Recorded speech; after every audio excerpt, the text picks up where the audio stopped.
Bonsoir à toutes et à tous. Merci encore d'être nombreux ce soir, car non, ce n'est pas une illusion.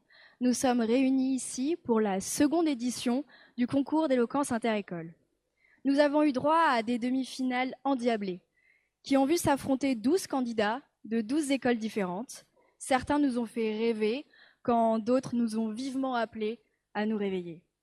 Et c'est finalement l'ivresse qui eut raison de nous, puisque tout compte fait, on est ivre de vie.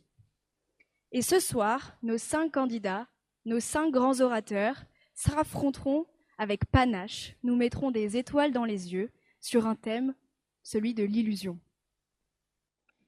L'illusion, donc un phénomène étrange au carrefour du rêve et de la réalité, et pourtant si omniprésent. J'espère que cette soirée nous permettra de l'explorer. Nous accueillons donc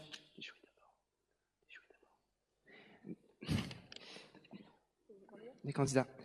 Nous accueillons donc Nathanaël, qui a renoncé à l'uniforme pour venir, le candidat de l'école polytechnique. Nicolas, de l'ENS Paris-Saclay, qui nous a déjà si bien montré que l'angoisse n'est pas une illusion, mais bien réelle. Et maintenant Émine, le candidat de Supoptique, et sa parole mesurée. Lucas, de Chimie Paris, et son humour dévastateur.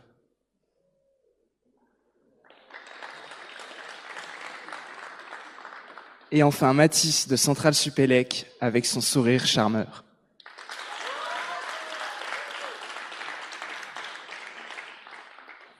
Face à eux, un jury impitoyable. Pierre Faury, vainqueur du concours d'éloquence d'HEC en 2021 et du concours national d'éloquence en 2023.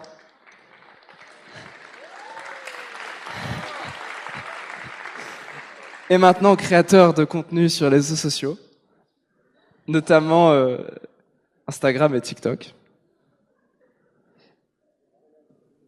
Nous avons aussi ce soir Ilan Volson-Derabo, qui est un élève avocat et habitué des concours d'éloquence, et par ailleurs fondateur d'une association qui s'appelle À travers les murs et qui donne des cours d'éloquence en milieu carcéral. Vous pouvez l'applaudir.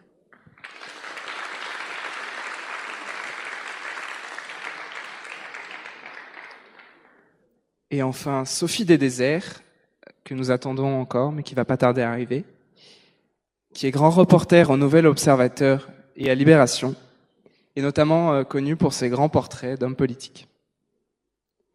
Face à ce jury impitoyable, les candidats auront donc 8 minutes, avec une tolérance de 2 minutes, pour nous entraîner au pays des mirages, dans un grand nuage de paillettes. Ensuite, retour sur Terre, les jurés pourront entamer un dialogue plus spontané avec les candidats. Paillettes ou poudre aux yeux, ce sera l'occasion de le découvrir.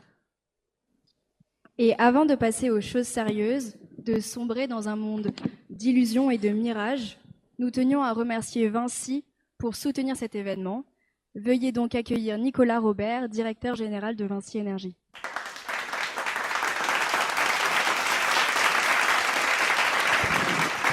Bonsoir, merci beaucoup. Donc, j'ai la lourde tâche de me mettre entre le début de la soirée et l'arrivée de la dernière jury. Donc il faut que je meuble, c'est bien ça? Alors, je tiens à préciser, je ne suis pas le directeur général de Vinci Énergie. C'est quelqu'un de très bien, mais il n'est pas là ce soir. Moi, je suis directeur général, certes, mais d'un pôle de Vinci Énergie. Et accessoirement, je suis aussi le campus manager pour Vinci Énergie auprès de Centrale Supélec. C'est pour ça que je suis là ce soir. Et je voulais vous dire que c'est un véritable privilège d'être avec vous aujourd'hui, ce soir. Ça fait plus de 5 ans maintenant que Vinci Énergie a noué un partenariat avec l'école. 3 ans que nous sommes associés avec l'association Symposium pour le concours, pour accompagner et parrainer le concours d'éloquence de l'école. Et donc ce soir, c'est la toute première fois que nous parrainons le concours inter-école. Donc encore une fois, un grand merci de nous accueillir ce soir pour cet événement. Alors c'est un véritable plaisir, c'est un privilège, je vous le disais, c'est un véritable plaisir parce que nous qui sommes dans la salle en tant que spectateurs, pour nous c'est un moment qui va nous permettre d'alléger notre esprit de nos turpitudes quotidiennes, donc c'est vraiment un vrai plaisir. C'est aussi un privilège parce que nous sommes entourés de gens brillants, donc on est très heureux de ça, et je suis certain que les candidats finalistes de ce soir vont nous régaler. Alors, je ne sais pas exactement où ils se sont cachés. Par contre, j'ai pu noter, j'ai surtout une question à vous poser. Alors, c'est plutôt pour le jury, la question. Je me suis rendu compte. La question, c'est la suivante. Est-ce qu'il y a eu des consignes de vote pour les candidats qui sont là ce soir? Parce que je me suis rendu compte qu'il n'y a que des garçons. C'est que masculin. Alors, vous y êtes pour rien, les candidats. Je crois que vous êtes un peu par là-bas. Si vous êtes là, je pense que c'est parce que vous l'avez entièrement mérité. Mais je m'interroge quand même sur notre capacité collective à atteindre nos objectifs de mixité.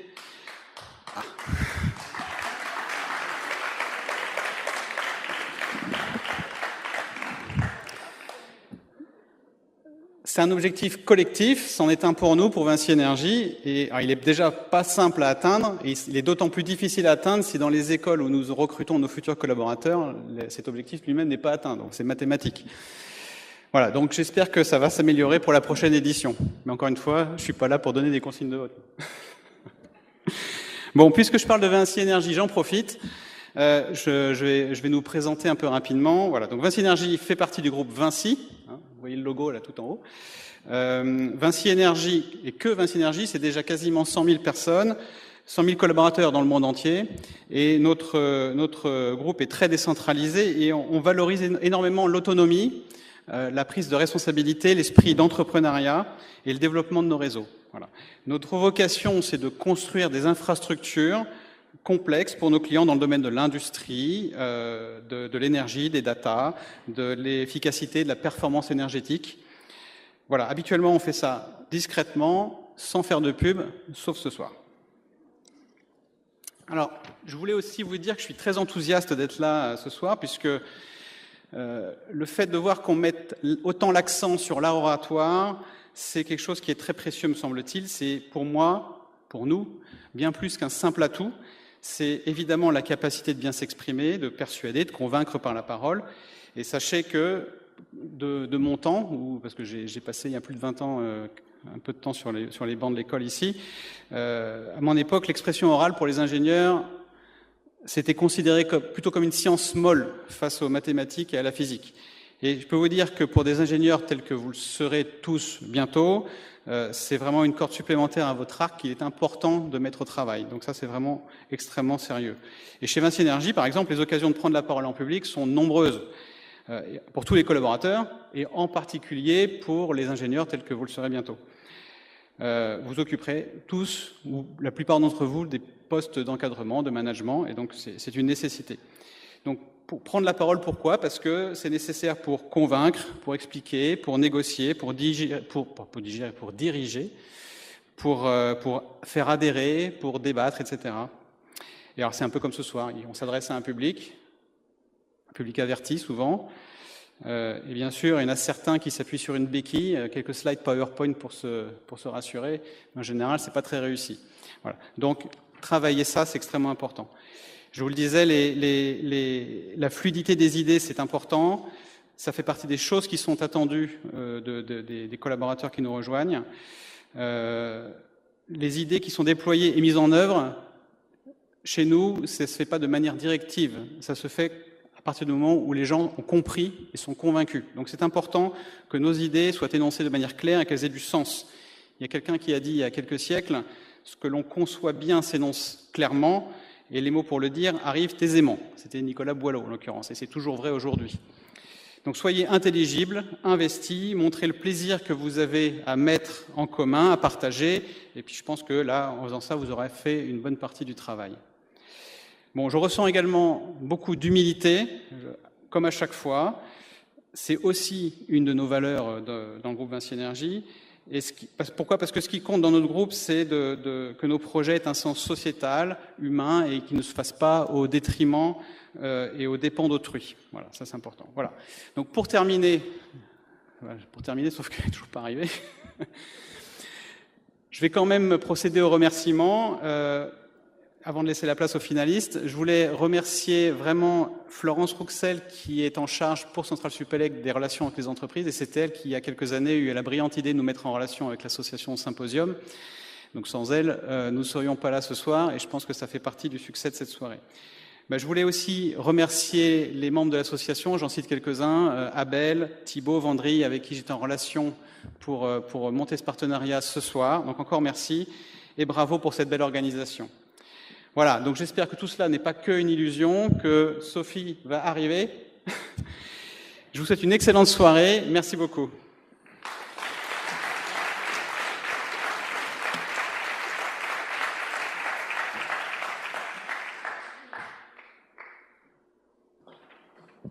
On s'excuse encore pour l'attente. La dernière jury vient d'arriver. Voilà Sophie des Déserts. Vous pouvez l'applaudir.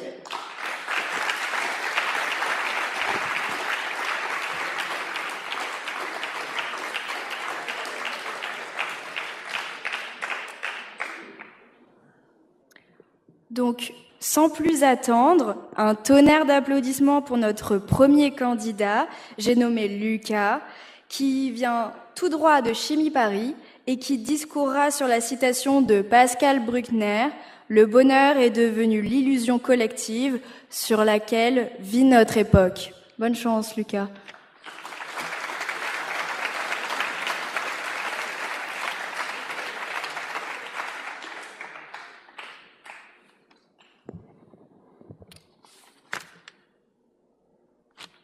On m'entend bien?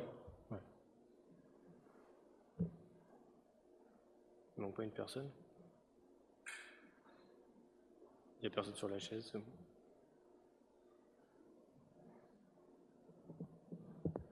Bon, je vais commencer.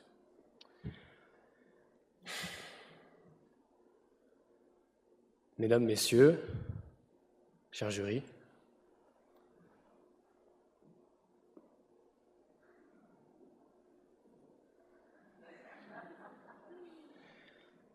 ajoutez-moi sur Insta, faites pas les rats.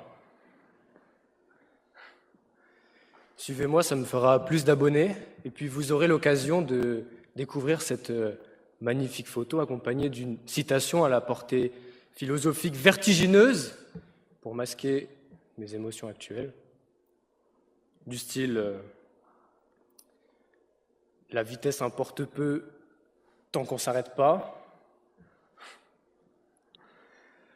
Après tout, nous sommes entre nous ici ce soir. Vous allez m'écouter parler pendant 8 minutes. C'est largement suffisant pour qu'on devienne amis, d'ailleurs. Profitez-en pour aller liker la photo. Ça donnera l'illusion que ma vie est parfaite et regorge de bonheur. Car voyez-vous,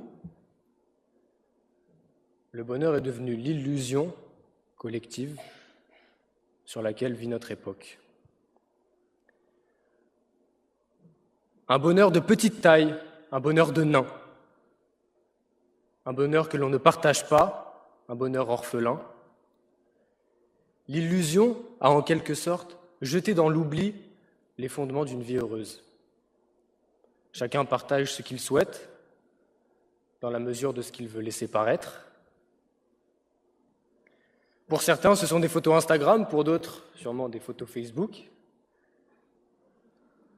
Certains encore écrivent des pavés interminables sur LinkedIn pour un stage ouvrier. Imaginez vous-même, certains postent des shorts sur TikTok de leur concours d'éloquence où ils font des rimes pour faire rêver l'auditoire dans l'euphorie d'une poésie. Ça en a inspiré plus d'un. Après tout, l'illusion est comme une carapace qui nous protège, qui nous préserve notre bonheur. Le bonheur, d'une certaine façon, c'est éviter le pire. Dans Le voyage au bout de la nuit, Céline écrit « Il faut se dépêcher de s'en gaver de rêves pour affronter le monde au dehors, à la sortie du cinéma, pour durer un peu plus longtemps dans cette atrocité des choses et des hommes. On choisit parmi les rêves ceux qui nous réchauffent le mieux l'âme. Pour terminer, le voyage au bout de la nuit, c'est-à-dire le voyage au bout de la vie, l'illusion est comme cette bougie qui éclaire le chemin de l'existence, sans laquelle on se noie dans les méandres de la vie. L'illusion, c'est ce voile invisible et permanent qui nous unit, sans quoi la vie nous fauche, nous frappe et nous foudroie dans la nuit.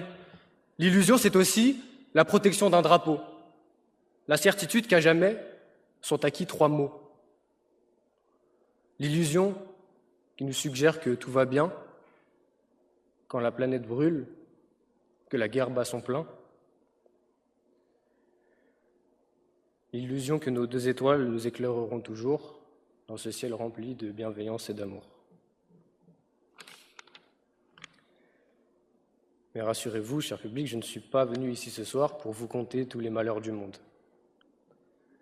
Car si l'illusion n'est jamais qu'un artifice pour occulter les atrocités du quotidien,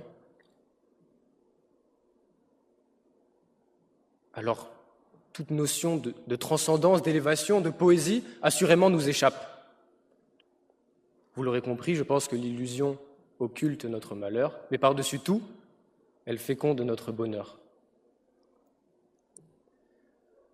Encore une fois, dans le voyage au bout de la nuit, oui, je n'ai lu que Céline dans ma vie, Ferdinand affirme « L'amour, c'est l'infini, mis à la portée des caniches. » Il faut bien l'avouer, nous autres, les caniches, avons peu de mérite à côtoyer l'infini. Et pourtant, même si ici ce soir, dans cette pièce, nous ne sommes pas tous du même bord, pour ainsi dire, chacun ses croquettes, s'il est une chose certaine, c'est que l'illusion nous berce de bonheur.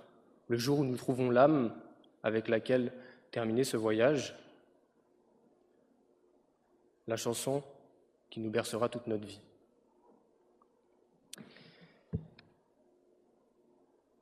Le week-end dernier, je me suis brûlé les paumes de main. Ça arrive. Comme me l'a dit un ami, peut-être une pignouffe un peu trop longue, mais allongé sur le transat à regarder les étoiles, une nuit à la campagne avec des amis, j'en ai oublié mes paumes dans l'espoir d'observer les étoiles qui filent. Et c'est bien sur cela que repose notre époque, sur l'espoir. Je pense que l'espoir, c'est une illusion, une idée intangible qui n'existe pas encore. C'est ce qui fait espérer les supporters parisiens chaque année. Mais l'espoir, ce n'est pas non plus une utopie. L'espoir, ce n'est pas fuir devant la réalité. Au contraire, c'est l'accepter sans tricher, sans jamais renoncer à ses convictions ni à ses principes. Croire en l'espoir, cela demande du courage, peut-être, et sûrement un peu de folie. L'espoir de la tolérance, du respect d'autrui. J'ai la conviction qu'à user trop de mots, la parole se déforme. Je pense que le langage s'affirme d'autant plus lorsqu'il suggère les propos que l'on aurait pu soutenir et auxquels on a délibérément choisi de ne pas se prononcer. Un orateur ne trouve sa vraie valeur que dans la succession de ses renoncements. Alors je m'arrêterai avant de m'égarer dans d'inutiles illusions en vous disant ceci. Cher public, l'espoir, c'est une illusion, assurément la seule qui modifie la réalité et qui continuera de porter notre époque tant qu'il y aura des hommes pour donner un sens au mot « liberté ».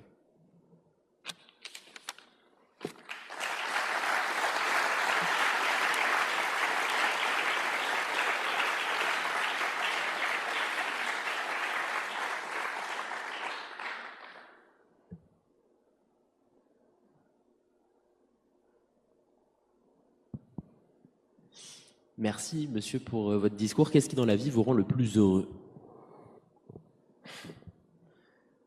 Comme j'avais pu le mentionner, assez simplement un repas avec des amis sur un transat à regarder les étoiles, c'est déjà largement suffisant.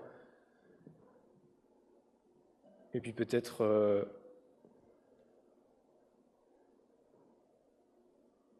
manger quelque chose qui me plaît, des cordons bleus et des Mr Freeze. Voilà, c'était la vraie réponse.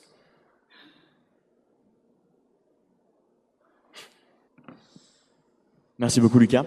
À la fin, tu nous fais l'éloge finalement de l'espoir, qui est une forme d'illusion. Est-ce que le bonheur de cette illusion-là ne crée pas finalement l'illusion du bonheur? Est-ce que le bonheur ne se trompe pas lui-même?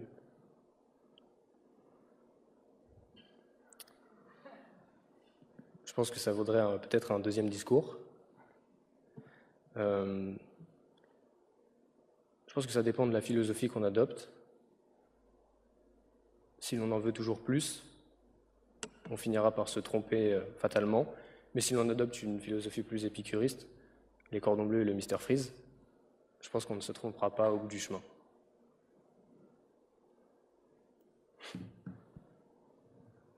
Et moi, j'ai une question. Pourquoi vous ne lisez que Céline? Qu'est-ce qui vous plaît tant dans Le Voyage au bout de la nuit? Alors, j'ai peut-être un peu menti, je n'ai vraisemblablement pas lu que Céline, mais c'est l'auteur que je lis en ce moment, parce que j'aime sa poésie, on peut le dire, un peu crue,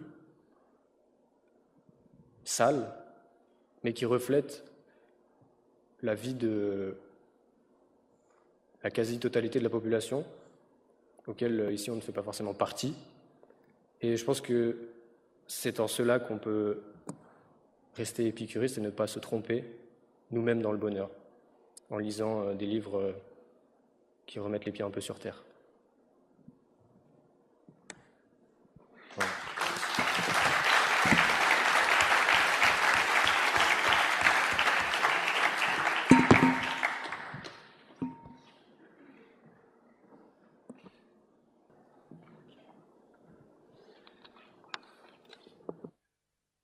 Donc, après ce discours, nous accueillons maintenant Mathis, qui va nous fournir sa réflexion sur la citation suivante. L'illusion est trompeuse, mais la réalité l'est bien davantage. Qui est donc de Frédéric Dard, et qui a bien piqué notre curiosité. J'attends de voir ce qu'il a pu en tirer.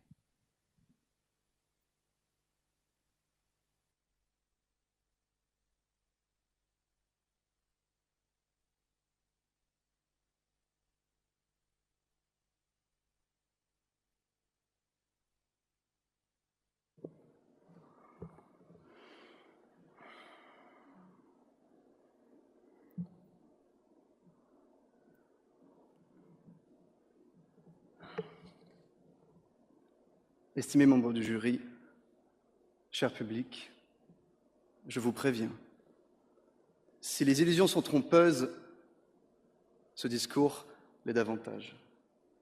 Car si on ne peut croire en rien et ne se fier à personne, alors comment voudriez-vous croire les mots que je vous ai préparés?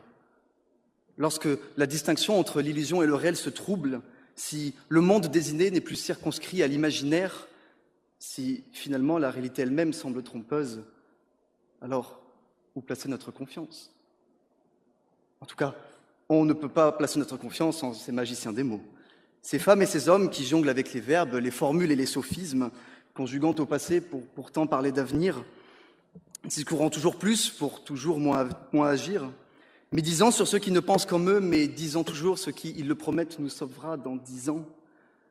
Ces illusionnistes de carrière, que l'on appelle parfois politiques, ne cachent plus sur leur chapeau de lapin trop mignon, mais plutôt avarice, orgueil et, pour certaines, un chignon. Voilà donc ce que seraient les gouvernements, un grand tour de magie. Les hauts dignitaires sont des hauts dignis et pour mieux nous faire taire, ils nous ont divertis. Avec la télévision d'abord, cette boîte de Pandore. Les pixels s'illuminent et la lumière jaillit dans notre regard, tandis que l'intelligence, elle, s'éteint. Quitte à parler de cerveaux qui s'éteignent, parlons de militantisme. Le militantisme aussi est une autre de leurs diversions. lever le poing dans des manifs et des pancartes aux mots creux, crier que la planète se meurt et distribuer des tracts qui finissent par terre, dans les égouts, puis dans la mer. Discuter dans un café avec un ami de l'élection qui arrive, de son candidat préféré, te sentir Danton alors que tu es plutôt dans ton lit. Ainsi, il semblerait que ceux qui nous parlent nous trompent. Mais loin de vous inviter à embrasser le complotisme, qui, soit dit en passant, est trompeur tout autant, avant de chercher en qui placer notre confiance, nous devrions nous questionner sur notre confiance en nous. Avez-vous confiance en vous? Et je ne parle pas de cette confiance que les mathématiques semblent donner à certains qui y ont quelques talents, ni de, dirons-nous, la validité qu'un joli uniforme peut parfois donner à nos chers amis polytechniciens. Je vous demande plutôt à quel point êtes-vous confiant dans votre capacité à discerner les illusions du réel et le réel de ces illusions. Pour arriver dans cet amphithéâtre, tous ici, nous avons travaillé dur. Nous sommes presque tous passés par des moments de doute, de lassitude, des sessions de stress, de soupçons, de déception. Nous avons vu des idées préconçues osciller et disparaître. Et nous avons eu le souffle coupé au moment des résultats devant notre succès, et pour certains notre échec. Et l'un des moteurs du Taupin, durant ces années difficiles, la force sourde qui le retient d'abandonner, c'est l'illusion, c'est l'espérance qu'après la prépa, c'est l'apéro. Et oui, l'apéro, d'abord, ce sont des soirées qui s'enchaînent. Prenez par exemple ici, Centrale, sa foire de fête superfétatoire. On se fatigue à festoyer, sans faiblir, jusqu'à l'essoufflement. On pointe alors plus souvent à la pharmacie qu'à l'amphithéâtre. Aussi, on s'imagine qu'une belle école, qu'un bon master, c'est suffisant. Qu'après ça, la vie est finie, c'est gagné, le destin est tracé. Combien se sont confortés dans l'illusion que nos efforts acharnés en prépa n'étaient que de maigres coups pour une vie promise de délectation, de délices et de facilité. Pourtant, la réalité est tout autre. Après la prépa, cette douce illusion disparaît. On se rend compte qu'après la prépa, bien c'est encore un peu la prépa. Rapidement, la désillusion fait place à de nouveaux espoirs. Désormais, c'est un double diplôme qui changera notre vie. Peut-être la majeure finance, peut-être le consulting, peu importe en tout cas, vive l'argent, vive l'argent, avec ça demain sera radieux. Alors on obtient son diplôme, on se dit que finalement le travail c'est la santé, que vivre c'est travailler, et les illusions se succèdent. Après le diplôme idéal, on va venir chercher le job idéal. Après le job idéal, ce sera l'entreprise idéale, puis l'investissement idéal, et encore un nouveau job idéal, et ainsi de suite. Ainsi de suite. Enfin, ainsi de suite jusqu'au moment où on se rend compte que notre corps fatigue. On se rend compte que se mouvoir devient difficile. Et ainsi, on se questionne alors, peut-être il est temps de se demander qu'est-ce que la vie vraiment? Qu'est-ce que vivre? L'homme quotidien vit chaque jour avec un objectif, des buts, un souci d'avenir. Il pense beaucoup à demain. Demain, il se le figure. Demain, il se l'imagine. Demain, l'homme quotidien se dit que ses actions, ses efforts, ses sacrifices sont tous justifiés car il le prépare. Pourtant, ce que l'homme quotidien omet lorsqu'il pense à demain, c'est que demain n'est qu'un néant. Demain n'est qu'un néant, la seule constance est le désormais, le maintenant. Et comme de bons hommes quotidiens, on se ment à nous-mêmes comme le Taupin en prépa qui se leurre pour tenir bon. On s'imagine que ce qu'on fait a un sens, que demain arrive bientôt, qu'il a son importance, et qu'il donne de l'importance à ce qu'on fait dans le désormais. On se leurre, on se badigeonne d'illusions, et on adore ça. On adore ça parce qu'au fond, la vérité, on le sait tous, c'est que sans ces illusions, dans l'existence, on s'emmerde. Si l'homme n'avait pas de voile à sa finitude, s'il devait admettre qu'il est pris dans un tourbillon d'obscures passions et de pulsions, que le vide de son existence est sans fond et que rien ne peut combler les abysses de lassitude et d'angoisse qui demeurent tapis sous les illusions d'une vie bien réglée, que serait donc la vie, sinon le désespoir? Alors, on s'accorde de cette réalité factice, que certains ingrats disent trompeuse. On embrasse notre rôle dans un ballet monocorde, celui d'une vie ordinaire. On continue à faire les gestes que l'existence commande pour de nombreuses raisons, dont la première est l'habitude. Dans un univers privé d'illusions et de lumière, l'homme se sentirait alors un étranger. La réalité, il ne l'aperçoit pas peut-être, certes, mais sans ces artifices, comment pourrait-il ne serait-ce que soutenir sa propre existence? Mais alors, sur cette scène terrestre, devant le parterre d'étoiles, qui donc est le chorégraphe? Très estimés membres du jury, cher public, mes chers amis, les premiers menteurs, le chorégraphe, c'est vous! Et j'adresse alors un défi collectif au parterre. Ne me répondez pas, insulté dans votre probité, que vous êtes aussi franc que Clovis. Répondez-moi, franchement, sans émoi. Ça restera entre vous et moi. Qui parmi vous n'est jamais tombé amoureux? Personne. Non, personne. Tous ici comme ailleurs, nous avons au moins une fois, avec notre cœur, tenté l'aventure. Tous nous avons au moins une fois, ici ou ailleurs, par amour, par passion, subi des blessures. Et tous nous avons eu, pour un autre, quelques ardeurs, quelques regards doux et le membre dur. Certes, en réalité, biologiquement parlant, l'amour, ce n'est qu'une réaction chimique, un cocktail de pulsions comme le sont la faim et la soif. Pourtant, moi, de l'amour, je ne connais que tendresse, passion, douceur. On ne pense pas chimie organique lorsque l'on fornique. C'est un moment de grâce, quelque chose de féerique. C'est aussi peut-être une illusion comique qui parfois tourne au tragique, mais pourtant sans jamais perdre de son fantastique. Cette alchimie entre deux êtres, voilà ma réalité. Ce n'est peut-être qu'une illusion, certes, et peut-être que je le sais. Mais loin d'être trompeuse, au contraire, elle est salvatrice. Ces moments de bonheur et d'insouciance que l'amour m'a fait connaître, la sérénité, le goût de vivre que mon amour jadis donnait déjà, je n'y vois guère un artifice. C'est bien trop beau pour cela. Loin de la biologie, c'est simplement le plus fabuleux des trésors et la plus belle des illusions. La réalité n'est pas trompeuse, elle est juste décevante. Et les illusions, comme l'amour, ne nous trompent pas, elles nous préservent. Si la réalité est décevante, je vous le dis, ce sont les illusions qui nous sauveront.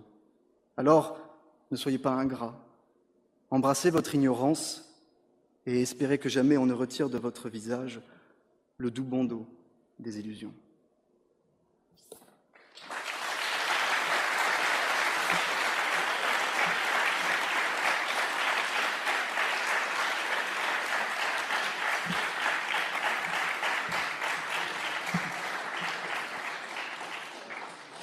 Merci beaucoup. Tu nous as posé la question, avez-vous confiance en vous? Alors je te la retourne. As-tu confiance en toi ou est-ce là qu'une illusion? Je crois que c'est un doux et un subtil mélange des deux. On fait croire que l'on a confiance en soi, peut-être pour les autres, mais aussi peut-être un peu pour soi. Au fond, quelle terreur de venir s'exposer comme cela. Donc pour tenir le coup, parfois il faut se mentir. Je pense que j'ai la confiance en ce que je dis, parce que j'y crois, mais je n'ai pas non plus la confiance de celui qui y croit trop.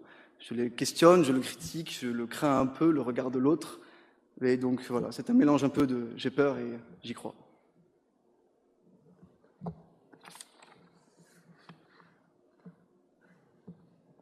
Les politiques sont-ils vraiment uniquement des illusionnistes de carrière, comme vous nous avez dit? Est-ce que vous pouvez répéter la question, s'il Oui, vous plaît? bien sûr. Est-ce que les politiques sont vraiment des illusionnistes de carrière, comme vous nous avez dit? C'était peut-être un petit peu taquin avec ces derniers. Pas tous. Parfois, la conviction est le moteur de l'aventure politique, parfois elle ne l'est pas. Je pense cependant que tout politique se doit, au bout d'un moment, de manipuler les mots, de savoir leur faire dire ce qu'ils veulent. Et donc, si ce n'est pas illusionniste de carrière, c'est sûrement une corde à leur arc. La citation nous dit que la réalité est plus trompeuse que l'illusion. Quelle réalité vous a déjà personnellement trompé? Je pense que dans son ensemble, la réalité est certes trompeuse. Je pense le premier, c'est une histoire qu'on m'avait racontée, c'était l'histoire de deux chasseurs qui chassaient. Et ils ont aperçu, l'un et l'autre qui étaient de part et d'autre d'un arbre, un animal. Le premier a dit « je vois un castor ». Et l'autre a dit « je vois un canard ». Et ce qui est marrant, c'est que les deux avaient raison, parce que c'est un ornithorynque qu'ils apercevaient. Voilà ce que je dirais dans la réalité trompeuse. Elle ne l'est pas en soi, c'est juste nous qui l'apercevons mal. Et donc, plusieurs fois, j'ai été surpris par cette dernière. Merci.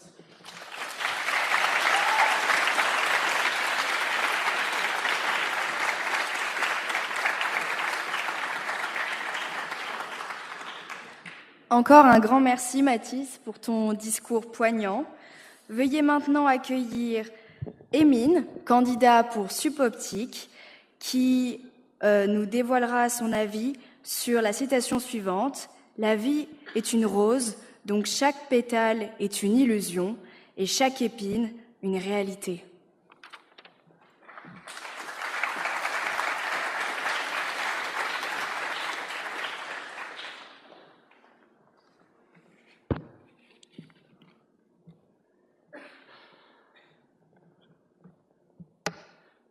Mesdames et messieurs le jury, mesdames et messieurs dans le public.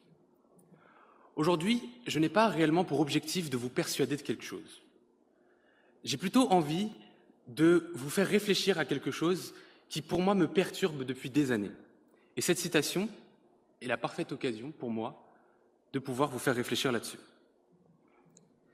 J'aime à penser que tout est fondamentalement laid. Vous pouvez me dire que, comme ça, c'est extrême. C'est une vision radicale du monde. Et pourtant, j'en suis persuadé, et je pense que ça nous ferait beaucoup de bien de tous penser ça. Alors, si je dis ça, une personne va directement venir et me dire « Mais non, mais regarde ce que fait l'homme, regarde l'art, c'est magnifique. Comment est-ce que tu peux dire que ça, c'est laid ?» Quand j'ai dit que tout était... J'ai pas dit que tout était laid, j'ai dit que tout était fondamentalement laid. Ça veut dire que, prenez par exemple une peinture, et fermez les yeux, n'essayez pas de voir ce que la représentation. Une peinture, pour moi, c'est un arbre mort qu'on a taillé pour en faire un cadre, puis on a tiré la peau d'une vache morte et on a mis de la peinture dessus. Fondamentalement, il n'y a rien d'attirant là-dedans. Pareil pour une sculpture, c'est un caillou qu'on a arrangé dans une certaine forme. Un livre, c'est encore pire. On dit que souvent, oh, ce livre, il est beau. Mais un livre, c'est un bloc de papier dans lequel on a mis de l'encre. Il n'y a rien d'attirant là-dedans. Alors on pense quand même que certaines choses sont belles. Pour moi, non. Fondamentalement, ces choses-là ne sont pas belles. Alors, une seconde personne va venir et me dire « Non mais, les artistes s'inspirent souvent de la nature. Alors regarde, la nature, elle est belle, et elle est naturellement belle, on va dire. » Ben non. Enfin, la nature, si elle était belle, ça se saurait. Ça se saurait, notamment en sciences.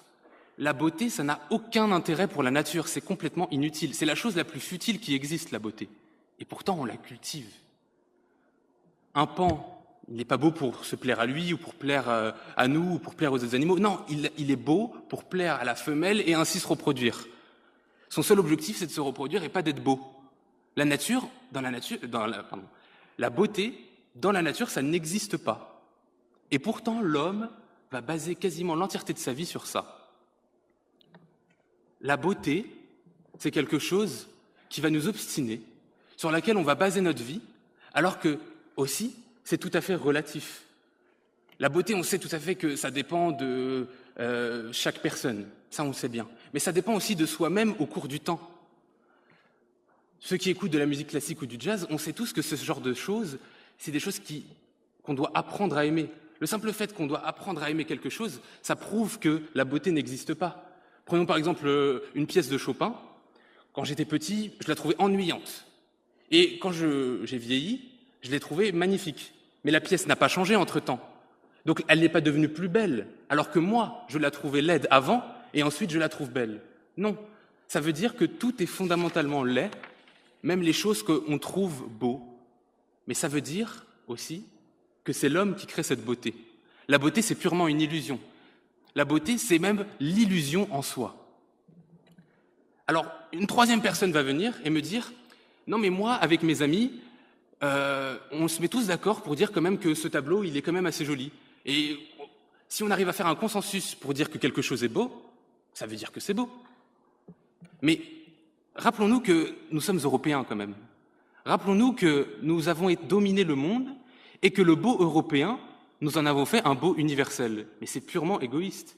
Enfin, imaginez-vous 40 ans en arrière avoir un mannequin noir sur un défilé de mode. C'est impossible. Les coupes afro, tout ce genre de choses. La beauté et les critères de beauté ont changé dans le temps, changent dans le monde, changent entre les personnes, changent même à l'intérieur d'un propre individu dans le temps. Ça n'existe pas. Alors, la citation sur laquelle je devais faire un discours, c'est « La vie est une rose dont chaque pétale est une illusion et chaque épine une réalité ». Pourquoi je me suis attardé sur la beauté? C'est parce que c'est l'illusion fondamentale qui est pour moi la plus ancrée dans l'humanité. Et alors, en développant cette idée-là de l'illusion, eh bien, on peut le faire la même chose sur, par exemple, les convictions, les idées, l'espoir. Toutes ces choses-là sont des illusions qui n'existent pas et pourtant, on va baser notre vie dessus. Pour faire plus simple, je vais vous raconter une petite histoire. C'est un père et deux fils. Et donc ce père a un grand champ de roses. C'est le seul vendeur de roses. Et il meurt assez jeune et laisse alors à ses fils, chacun, une moitié du champ de roses. Et ils doivent ramasser les roses. Le premier fils, lui, est un homme de goût. Il aime les belles choses et il les préserve. Alors, quitte à se faire mal, il va attraper les roses à pleine main en se blessant. Alors que le second, lui, est beaucoup plus terre à terre et se dit que c'est pas grave si j'abîme un peu la rose, et l'attrape même par les pétales, quitte à l'amocher.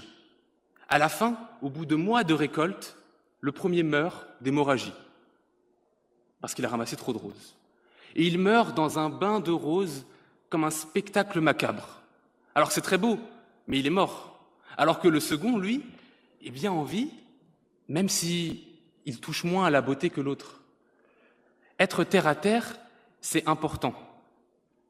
Et ce qu'ajoute la citation de Musset à ma phrase « Tout est fondamentalement laid », c'est que quand on est dans une illusion et qu'on se ramène à la réalité, on tombe facilement sur une épine. Et personnellement, entre le frère qui est mort et le frère qui est en vie, je préfère largement être le frère qui est en vie. Et je préfère ne pas écouter le chant des sirènes, même si celui-là est magnifique. Alors, vous allez encore me dire, mais tu es trop extrême. Parce que on peut faire un entre-deux. Il y a toujours des entre-deux.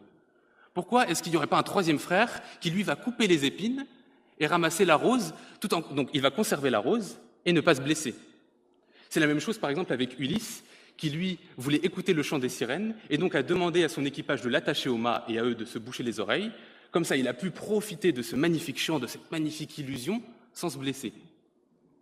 Eh bien, cette vision-là, je dois avouer que si, dans un monde théoriquement parfait, ce serait un bon point de vue.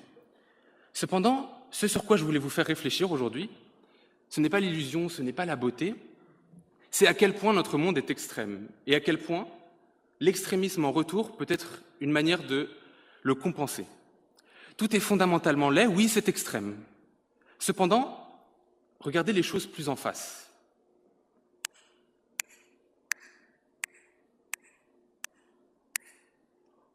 Une statistique dit qu'à chaque fois que je claque des doigts, une personne meurt soit de faim, soit de soif, soit de maladie, qu'on pourrait tout à fait compenser avec un tout petit peu d'argent. Est-ce que vous pensez à ça tous les jours? Non, je ne pense pas. C'est l'illusion, en tout cas c'est l'une des illusions qui me choque le plus et qui m'a beaucoup choqué étant enfant. On a la connaissance, on a l'argent pour arrêter ce genre de morts inutiles, et pourtant en Europe, on va faire des concours d'éloquence. Est-ce qu'on y pense un peu à notre situation? Est-ce qu'on y pense aussi au fait que on a créé une sorte de petit paradis européen et occidental pour se préserver des choses aux alentours, et des gens meurent, alors que nous, on est agréable, enfin on est dans notre illusion, alors c'est bien. Le problème, c'est que cet exemple-là est parfait pour montrer que, certes, il peut y avoir en dessous de l'illusion, en dessous du beau pétale, une épine. Le problème avec cet exemple, c'est que l'épine, elle n'est pas forcément sur notre doigt. Elle peut être aussi dans le doigt d'autres personnes. Et là, c'est beaucoup plus grave. Là, dans ce cas-là, je considère qu'il faut être beaucoup plus extrême. Et que dire que tout est fondamentalement laid, et de ne pas assumer que des gens meurent à chaque instant, alors que nous, on fait des choses complètement futiles, dans une illusion tout à fait égoïste, ça, je trouve ça encore plus extrême. Alors, on a sûrement créé cette illusion parce qu'on ne pouvait rien faire. Et donc, qu'est-ce qu'il faudrait faire? Eh bien, utiliser la politique. Et là, la politique, je pense que c'est l'endroit, le domaine où on peut trouver le plus d'exemples pour cette citation de Musset. La politique, malheureusement, et c'est extrêmement triste, mais c'est l'endroit où se développe le plus d'illusions qui entraînent des épines dans le corps de personnes.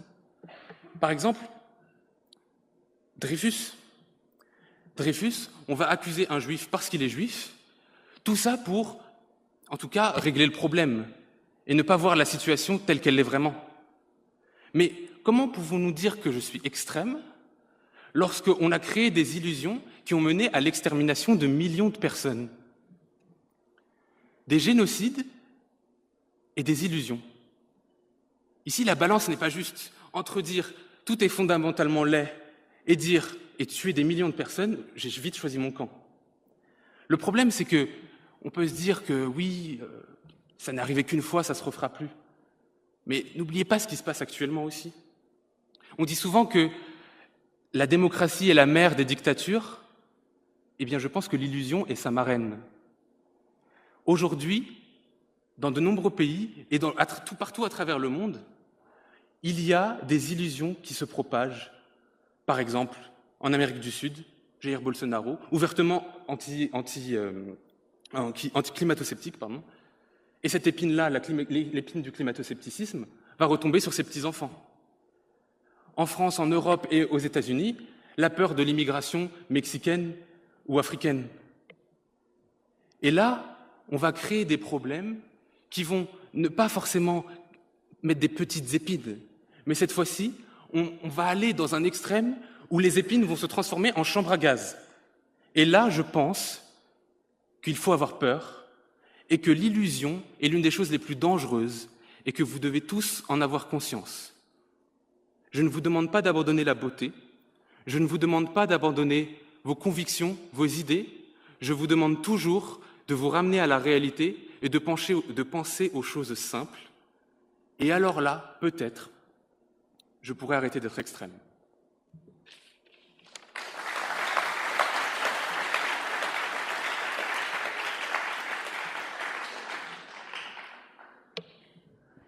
Quelle est la plus grosse épine dans votre vie jusqu'à présent qui vous a donné le sentiment que l'existence n'était qu'une illusion ?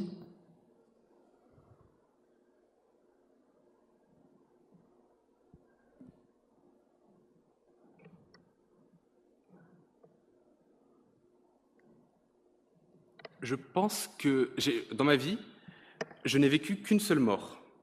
Et je pense que c'est cette épine-là, on va dire, qui m'a le plus choqué. Pourquoi ? Parce que dans la vie, on n'ose pas dire que les gens sont morts. Moi, j'ai remarqué ça dans les informations. On dit souvent, par exemple, quelqu'un a disparu. Et c'est vraiment quelque chose que les gens n'osent pas faire. On fait souvent des euphémismes pour dire que les gens sont morts.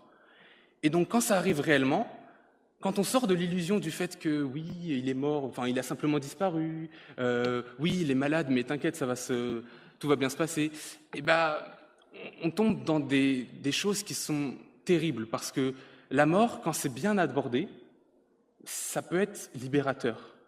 J'ai rencontré quelqu'un, une personne âgée, qui voulait pas mourir, mais qui avait une acceptation de sa mort qui était splendide. Et quand cette personne est morte, il n'y avait rien, il se passait rien, enfin, c'était presque une libération pour lui et une libération pour les autres. Et il n'y avait pas de tristesse. Donc pour moi, la mort, c'est une illusion qui engendre des épines pour les personnes qui ne sont pas mortes. Et il faudrait qu'on accepte plus de dire « cette personne est morte » et ce n'est pas forcément quelque chose de si grave.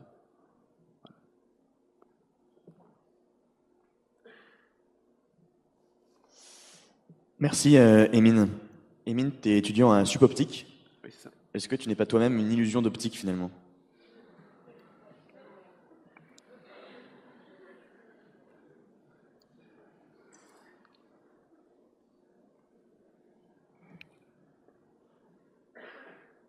l'illusion de... Donc moi, je ne suis pas une illusion d'optique, mais bien sûr que là, je pratique de l'illusion, on va dire.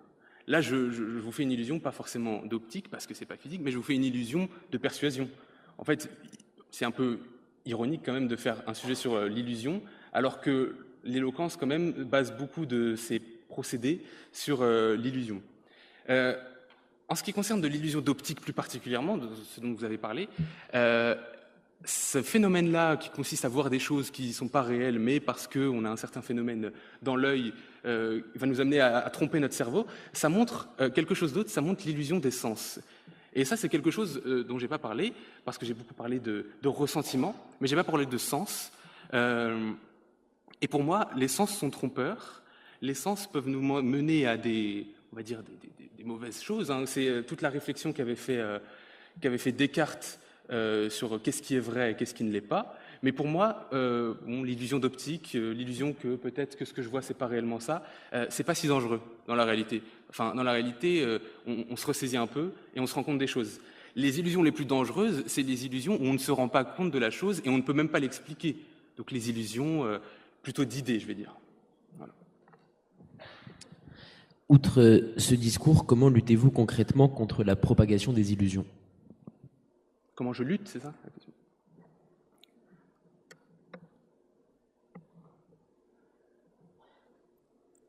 Je pense que, et c'est ce qu'on voit par exemple pour lutter contre les idées mauvaises, les idées terribles, autant que l'antisémitisme ou ce genre de choses, c'est beaucoup passé dans des actions politiques par l'éducation.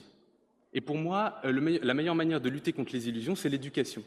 Dès lors qu'on a conscience des illusions, donc des consciences qu'elles existent, qu'on sait les manipuler aussi, parce que c'est bien de savoir aussi faire des illusions aux autres pour ne pas tomber dans une illusion.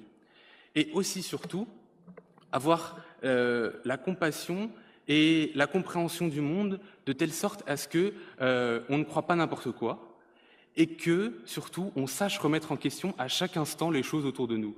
Pour moi, rien n'est acquis et pouvoir répondre à une question à un instant T et dire que je croirais ça toute ma vie, pour moi, c'est la pire des choses. Donc pour moi, ça passe par l'éducation et la remise en question constante de soi. Et pour ça, je pense que ça se travaille à l'école.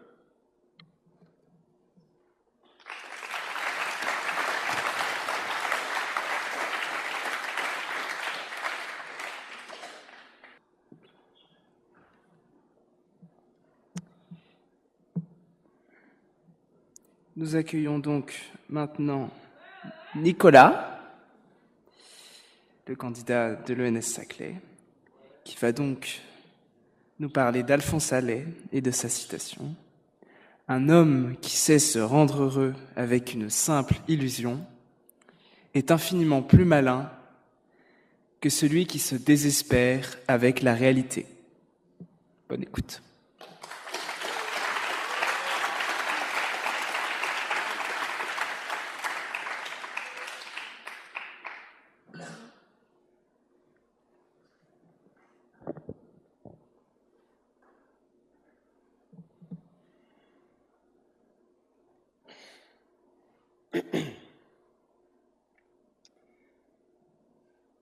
Mesdames et messieurs, reportage. Dans ce havre des illusions perdues, les désillusions perdurent. Pour eux, tout avait bien commencé, mais la suite les a vus passer de stars à galériens, de Weshden à Didier Raoult. Bienvenue au musée des espoirs sans lendemain. Alors bonjour à tous, donc moi je suis Thierry. Je suis directeur donc de ce beau musée. Ici, le concept est très simple. En fait, on accueille tous les gens qui ont failli être des stars, mais en fait, ils n'ont fait que faire illusion. Par exemple, ici, on a une super programmation musicale, mais tout le monde n'a fait qu'une seule chanson. On a Plastique Bertrand, on a Helmut Fritz, on a Diams, on a même Manu Chao. D'ailleurs, si vous regardez bien dans le jardin, vous verrez Psy qui essaie de se relancer, il fait Gangnam Style sur des vrais chevaux. Mais bon, évidemment, ici, on n'a pas que du divertissement, je vous rassure. On a une vie politique très intense. On a Édouard Balladur, on a Valérie Pécresse. D'ailleurs, bon, elle, il faut dire qu'elle a vachement retrouvé le sourire, hein, depuis qu'elle a vu arriver dans notre musée tous les programmes de la NUPES. Bon allez, je vous dérange pas plus, je vous laisse pour la visite. Moi, de toute façon, je dois m'en aller. Mais bon, faites attention, puisqu'ici, quand même, on accueille aussi Manuel Valls. Donc, si vous avez un poste important dans une entreprise, en politique, bon, il vous saluera, il vous parlera. Bon, de toute façon, moi, j'essaie de m'en débarrasser, j'y arrive pas. Hein, j'essaie de le mettre, là. Ah, c'est une horreur. On l'a mis sur les travaux de la future salle, Oudéa Castéra. Bon, inutile que je continue à accumuler les exemples. On le voit. Beaucoup font illusion. Mais c'est cruel, bien souvent, les illusions sont éphémères. Illusion d'optique, illusion médiatique, on y croit un instant, mais on est vite ramené sur Terre. Faire durer l'illusion, c'est tout un savoir-faire, c'est toute une épreuve. Je veux dire, le déni, c'est un art, et je sais de quoi je parle, c'est là que j'ai fait mes seuls chefs-d'œuvre. Alors, cette citation d'Alphonse Allais, il y a beaucoup d'aspects avec lesquels on pourrait avoir affaire, qu'on voudrait traiter. Peut-être commencer par le fait qu'il nous parle de ce que c'est que savoir se rendre heureux, parce que visiblement, lui, il sait, parce qu'il est prof de bonheur, une sorte de coach en développement personnel, bon, avant l'heure. Hein. Mais ce n'est quand même pas un hasard si cette idée de savoir se rendre heureux, il l'associe au fait aussi d'être malin, car indéniablement, et j'insiste, savoir faire durer une illusion, c'est une épreuve, c'est tout un travail intellectuel. Je veux dire, faire durer ce qui devait s'estomper, c'est un travail d'orfèvre. Alors, on cherche à changer l'illusion en rêve, à transformer l'étincelle en brasier. Et c'est là toute la noblesse de la tâche que mentionne ici Alphonse Allais. Alors, ne nous y trompons pas, je ne fais en aucun cas, ni moi ni Alphonse Allais d'ailleurs, l'apologie du fait qu'il faudrait vivre tout à fait en marge du réel, dans un monde d'illusions, car il faut bien composer avec la réalité, évidemment, il faut subvenir à ses besoins, il faut survivre. Mais une fois que la chose est dite, lorsqu'il s'agit de vivre, là commence le débat, car certains sont rendus heureux par la réalité, à la bonne heure, mais dire que le bonheur devrait avoir comme seule source le réel, c'est le privilège de ceux qui ont un quotidien plaisant, qui tient toutes ses promesses.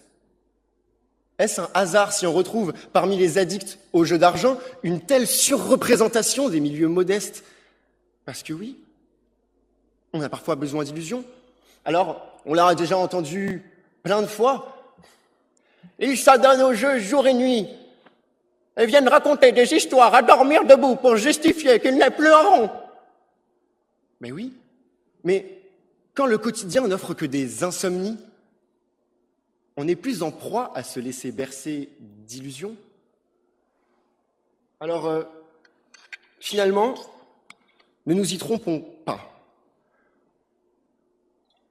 Beaucoup d'entre nous n'ont pas cette chance, ne peuvent pas compter sur la réalité pour les rendre heureux. Parce qu'avec eux, elle est juste trop dure. Pas parce qu'ils sont peureux. Alors, finalement, on peut tous le constater à notre échelle.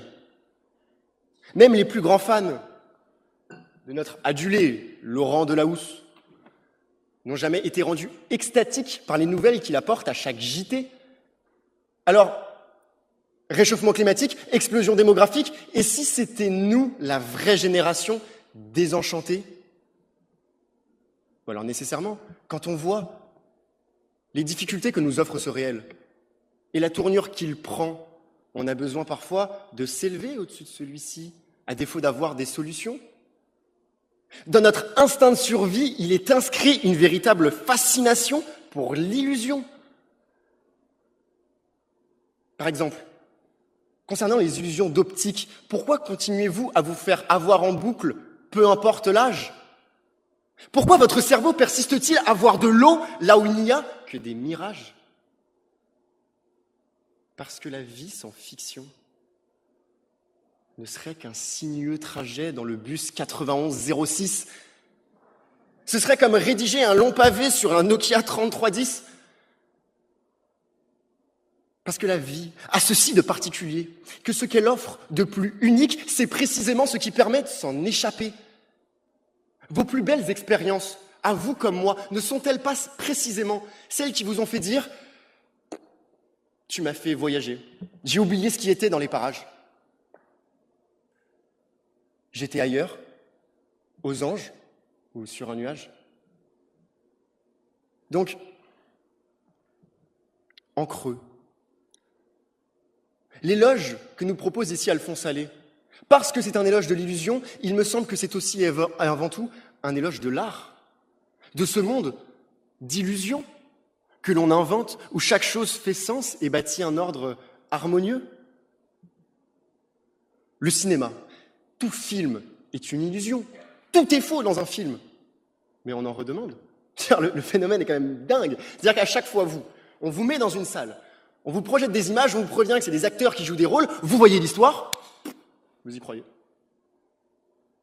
C'est-à-dire que c'est même pire que ça. C'est-à-dire que parfois, vous revoyez le même acteur que la veille, c'est-à-dire que le type qui, hier dans le film, était procureur de Metz est devenu aujourd'hui chasseur de dauphins en Birmanie, mais vous y croyez.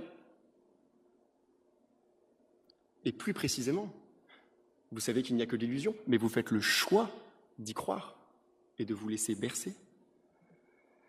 Donc oui, face à une telle œuvre, on a envie de se laisser bercer par cette magie. Le rire d'Omar Sy nous contamine brusquement dans une salle où on se croyait intouchable. Il paraît que Lajli a même propulsé un instant les nantis chez les Misérables. Et si on trouve ça si beau, c'est parce que l'illusion cinématographique apporte précisément ce dont la réalité serait incapable. C'est ce qui amène les Moldus à Poudlard, les Kidam dans La Matrice, les Terriens dans L'Étoile Noire ou au Pays des Merveilles avec Alice. Et à chaque œuvre d'art que vous admirez, vous faites intérieurement le même constat. Les frontières de l'illusion sont bousculées à un point où on n'a plus de définition commune, jusqu'à comprendre qu'une illusion vraiment partagée, ce n'en est plus totalement une. C'est vieux comme Durkheim, c'est vieux comme la sociologie. Nos sociétés se bâtissent autour d'illusions qui n'ont aucune existence physique, mais précisément parce qu'elles sont partagées, finissent par voir une existence sociale et de véritables effets de réalité. En quelque sorte, notre société est précisément un monde d'illusions. Le meilleur exemple de ça, c'est l'argent. Je veux dire, qu'est-ce qui vous fait dire que ça a de la valeur? C'est un bout de papier. Ça a une valeur de 10 € uniquement parce que vous, comme moi, on pense que ça a une valeur de 10 €. Si vous arrêtez de le croire, immédiatement, ça ne vaut plus rien. Et c'est un bout de papier. Donc ma question, elle s'adresse à celui qui se vante d'avoir bâti un bonheur bien réel grâce à l'étoffe de son compte en banque. Si son bonheur vient de l'argent, est-ce la réalité ou l'illusion qui le contente? Alors, là où je veux en venir, et là-dessus je rejoins certainement Matisse, il faut dépasser cette illusion si binaire et vraiment manichéenne entre l'illusion et la réalité. Car pour cultiver des illusions durables, il n'existe pas de terreau plus fertile que la réalité. La frontière entre illusion et réalité est si souvent poreuse. Clémenceau disait une phrase très intéressante et si juste. Il disait « Le meilleur moment de l'amour, c'est quand on monte l'escalier. » Ou comment vous dire en quelques mots que les illusions qui se fondent précisément sur des choses qui existent vraiment, sur des réalités qu'on prolonge. Il sait qu'il va connaître l'amour et il n'a qu'à étoffer cette réalité-là d'illusions qu'il peut projeter dessus. Eh bien, ces illusions qui se fondent sur des réalités, c'est celles qui s'enracinent le mieux dans nos esprits obtus, car elles ont la consistance du réel, sans en avoir le contenu. Donc, en bref, je pense qu'il faut avant tout remettre en cause cette illusion de contrôle de la réalité.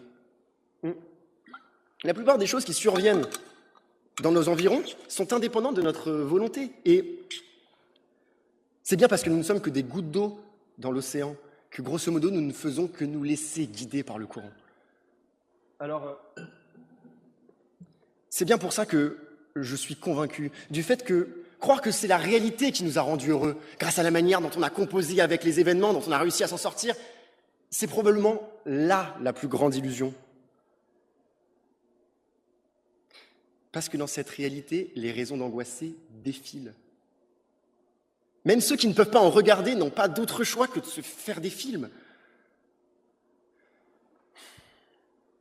C'est pour ça que je fais l'éloge de ceux qui basculent de l'autre côté, qui récusent toute réalité, parce qu'ils ont des lacunes incontrôlées ou des rancunes bien justifiées, qui n'accumulent que de l'anxiété, qui ont de l'infortune, même fortunée, qui portent un costume toute la journée, ceux qui simulent, désespérés, qui, parce qu'ils se consument et qu'ils ont peur d'être délogés, finissent par être dans la lune, à défaut de pouvoir la décrocher.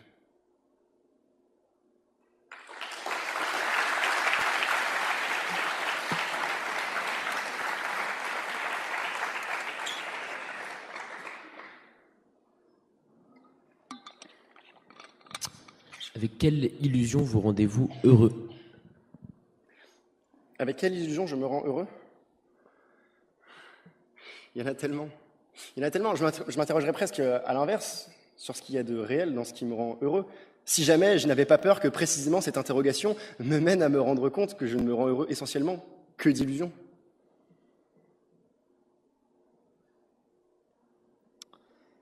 Tu nous as dit, le déni est un art, ma vie est un chef-d'œuvre.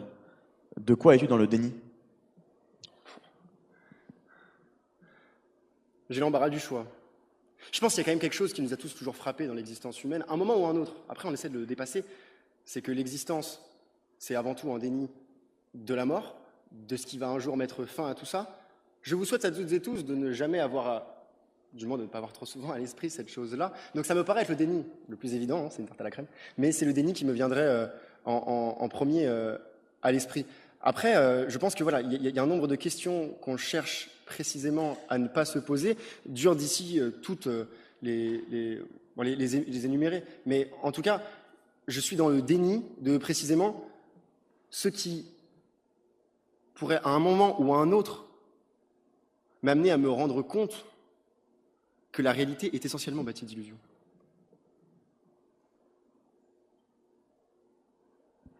Est-ce que, maintenant que vous y êtes, Normal Sup, c'est une forme d'illusion?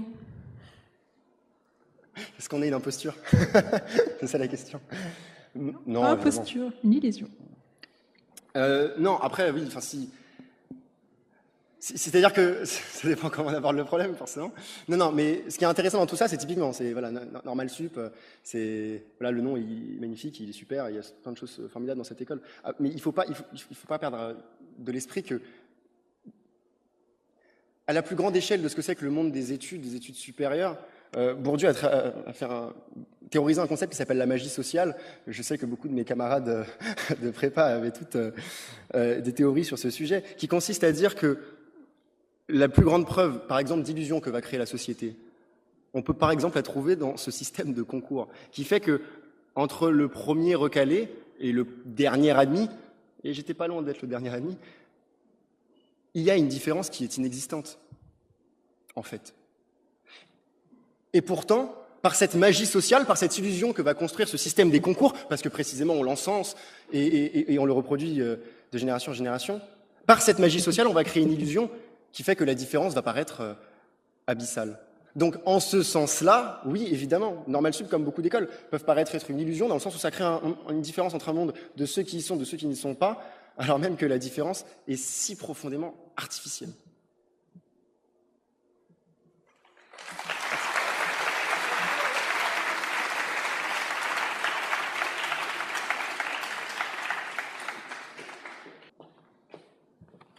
Merci Nicolas de nous avoir bercés par ton discours.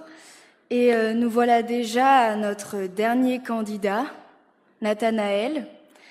Nous allons le laisser s'attaquer encore à la grande Simone Veil, qui défend que l'attachement est la grande source des illusions. La réalité ne peut être atteinte que par celui qui est détaché. Bonne chance.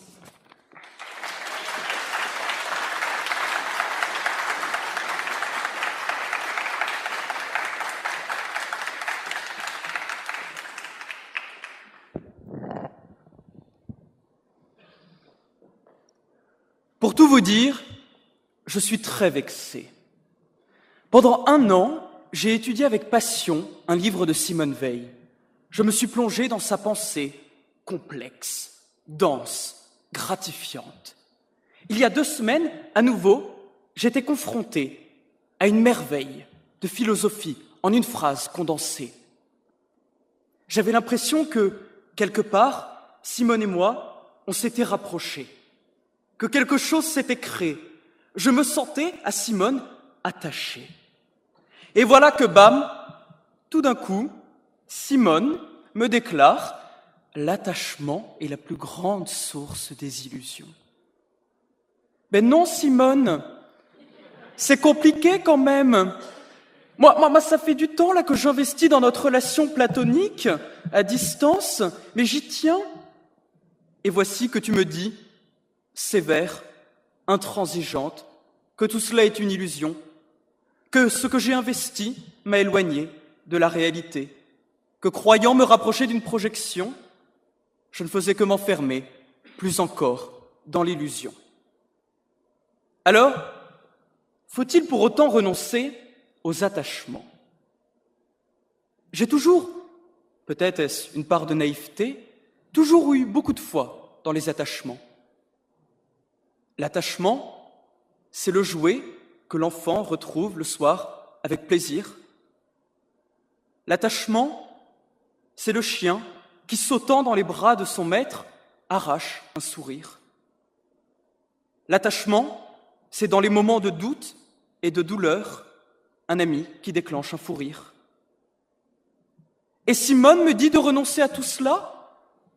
Non mais ça débloque là, Simone. Non mais ça va pas du tout. Suis-je obligé, pour concilier vie et réalité, à tous mes attachements de renoncer? Mais Simone, mais comment on fait? Alors on va peut-être pas attendre la réponse. D'ailleurs, soit dit en passant, si à un moment vous entendez des voix, c'est que peut-être de la réalité vous êtes carrément détaché. Je pense qu'il y a malgré tout un risque, par-delà la douceur que les attachements dans notre vie diffusent. Ce risque, c'est d'abord celui du repli sur soi, de l'enfermement. Je ne suis pas en train de prôner la haine de soi, bien entendu. Il faut un peu de confiance en soi. Mais le grand danger, c'est l'attachement trop poussé à soi. Le poète Philippe Jacotet disait avec beaucoup de préciosité que l'attachement à soi augmente l'opacité de la vie. Je ne sais pas comment vous percevez vos propres existences, mais il me semble qu'il y a parfois dans la mienne un peu de brouillard, et que l'attachement à soi, à l'illusion qu'on a de soi, à l'image que l'on se fait par-delà de nous-mêmes, tout cela ajoute du brouillard. Rien n'est plus clair quand on est trop attaché à soi. Il y a un autre risque, au-delà de sa propre personne. C'est l'attachement aux objets, une forme de matérialisme diffus.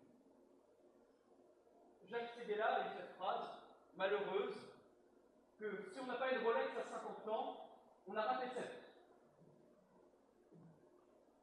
Je ne sais pas quelle est votre vision d'une vie réussie, cela regarde chacun. Je suis incapable pour le moment de dire ce que, selon moi, fait le sel et le charme d'une existence, du moins une réussite.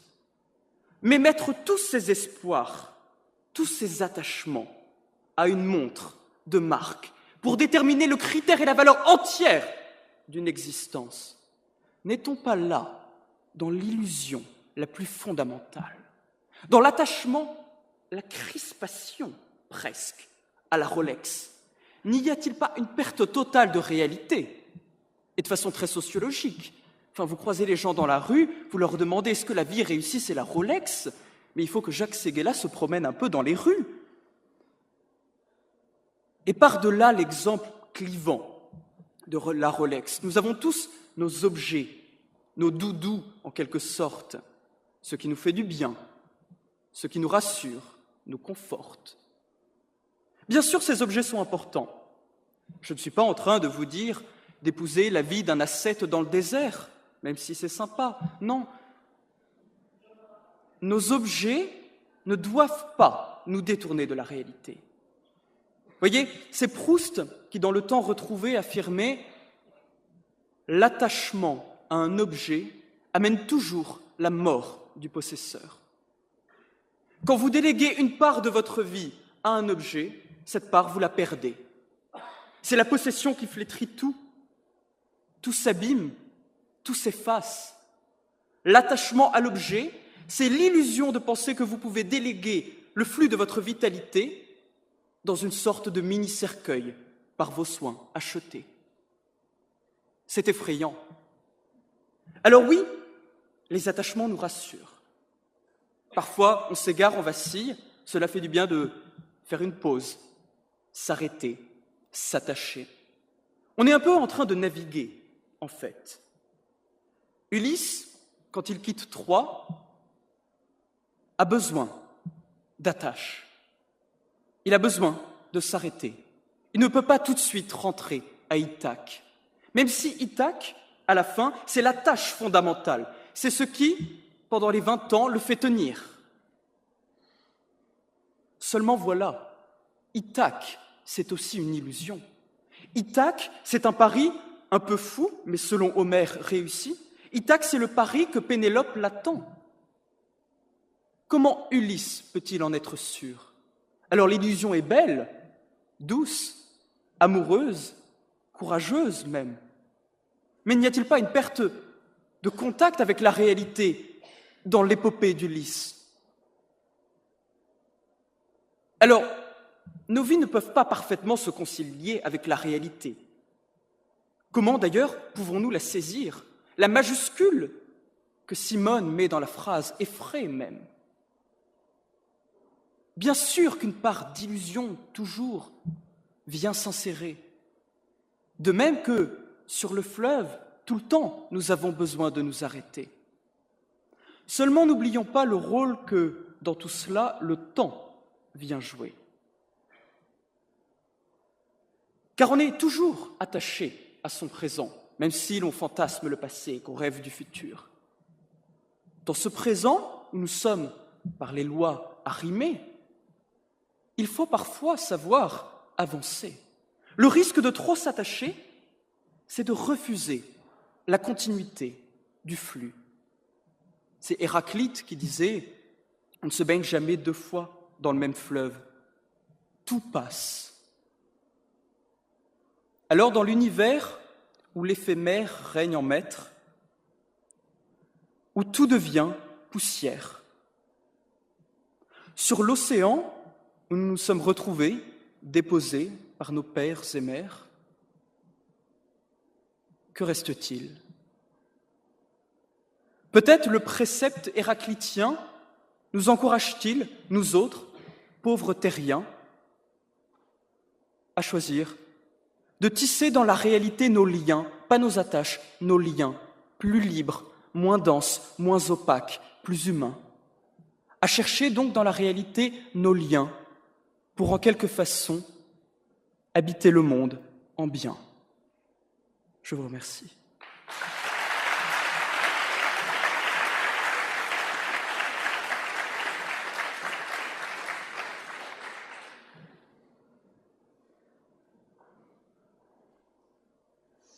Merci beaucoup. On a vu cette critique acerbe de l'attachement.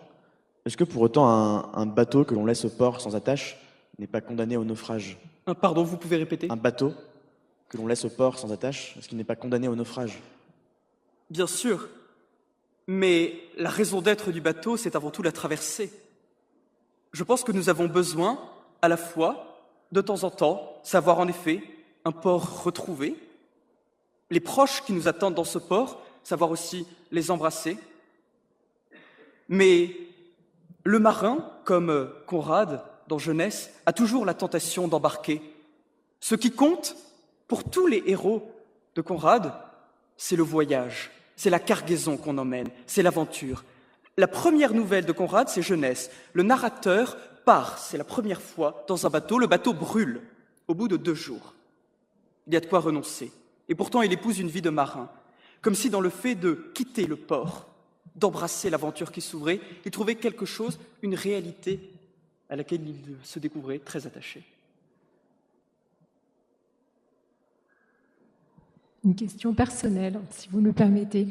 Quelle est la personne ou l'objet, puisque vous nous avez beaucoup parlé d'objets, dont vous avez eu le plus de mal à vous détacher ?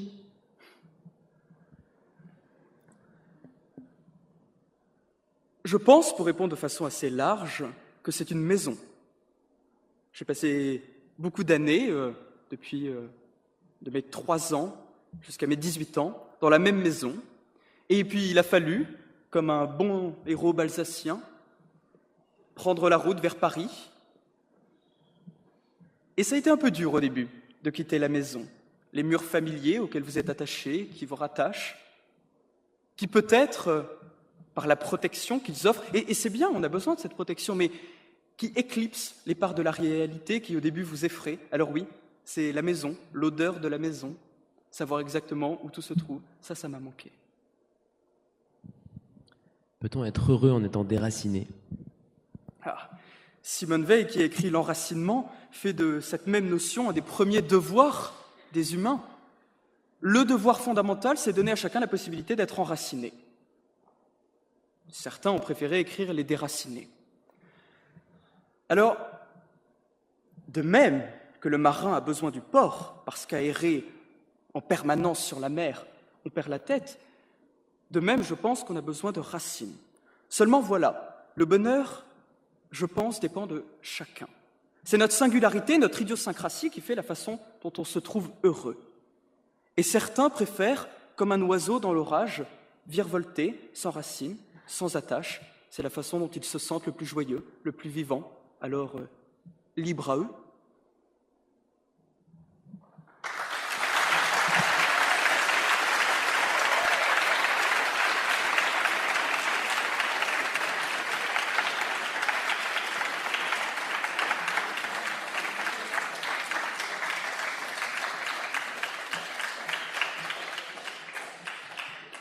Merci de votre attention. Maintenant, nous allons accompagner les jurys vers un lieu secret où ils pourront délibérer en paix. Pendant ce temps, vous voyez le QR code qui s'est affiché au-dessus de votre tête. C'est par ce lien que vous pourrez voter. Alors, on vous fait confiance. Normalement, il n'y a que les gens dans la salle qui peuvent voter.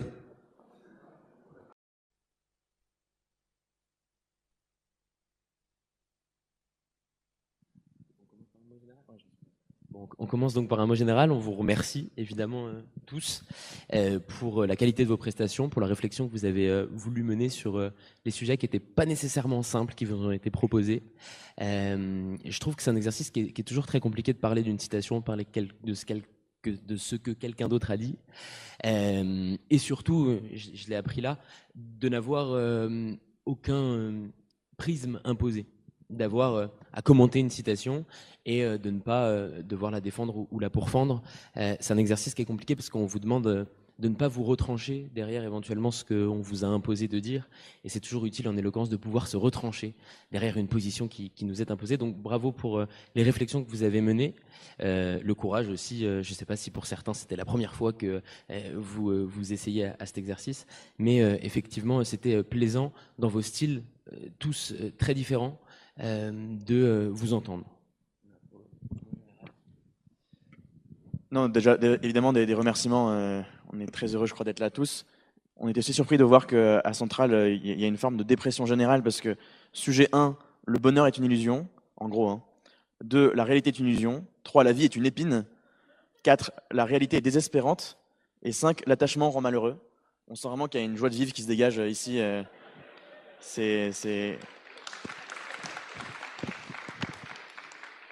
Et puis malgré ça, on a réussi à avoir des rires, à avoir des moments de théâtralité, des moments de poésie, ce qui est bien la preuve que même dans le pire des cauchemars, on réussit à créer du rêve, donc merci pour ça. Moi, je suis bien piètre oratrice, puisque mon métier consiste à écouter les orateurs, ou à les disséquer, ou en faire des portraits. Je voulais simplement vous dire que je suis toujours très émue, c'est la 2e année que je suis dans le jury, de voir des esprits jeunes et affûtés, comme ça, malaxer les mots, les ciseler, dans une époque où, souvent on dit que votre génération est gavée de numérique et peu attentif à la littérature et aux livres et aux mots. Voilà, ça m'émeut beaucoup et je trouve que vous êtes globalement très bon, très érudit et ça fait plaisir. Voilà.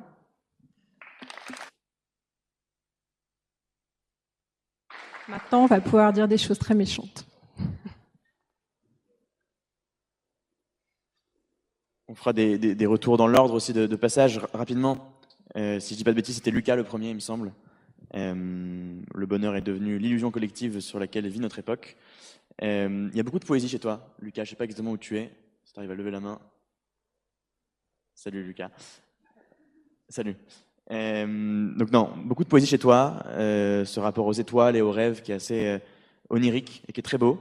Il y a un enjeu, je pense, à avoir encore plus de variations, plus de rythme, parce que ta poésie ressortira encore plus davantage si tu arrives à parfois en sortir, justement, et à alterner ces moments de poésie-là avec d'autres choses, de l'humour, d'autres variations, parce que c'est tellement doux, parfois, le registre dans lequel tu vas, qu'on en profiterait mieux, on le savourerait encore davantage s'il était amené par de la variation, mais qu'il arrivait en contraste avec d'autres éléments. Moi, j'ai bien aimé au début le petit passage sur Instagram quand tu te prenais en photo. Simplement, si j'ai un reproche, c'est que tu ne traitais pas notre époque, à part ce début qui était bien lancé. Après, tu nous as perdus. Tu ne parlais plus de l'époque. Et en quoi le sujet qui t'était donné, c'était le bonheur est devenu l'illusion dans lequel vit notre époque. Je pense que ça méritait aussi un petit retour vers le passé que j'ai attendu. C'est très dur que Pierre te dise il aurait fallu mettre des petits moments d'humour, parce que tu as été décrit au début comme celui qui avait l'humour dévastateur. Effectivement, peut-être qu'il y a des styles d'humour qui font rire davantage la salle et d'autres davantage le jury, et que c'est toujours très compliqué, c'est un exercice qui est extrêmement complexe, que d'arriver à faire rire tout le monde, ou en tout cas à faire sourire tout le monde sur ces choses-là. Il y avait quelques moments, peut-être moi, s'il y a un conseil que je peux te donner, c'est sur la variation de tes tons et la prosodie qui était la tienne. Il y avait des moments où j'ai noté, un petit peu monotone, et des moments où quand tu t'énervais, c'était presque un énervement qui était fin, un peu forcé, et qui nous paraissait moins sincère. Je dis pas qu'il l'était moins, mais il le paraissait un peu moins. Donc je pense ces petits éléments-là qui peuvent être améliorés dans ta prise de parole, et éventuellement peut-être un peu plus de structuration de tes arguments. Et j'ajoute qu'il y a eu quelques réponses intéressantes au jury à la fin. En tout cas, j'ai noté Céline et les pieds sur terre à la question posée, c'était joli.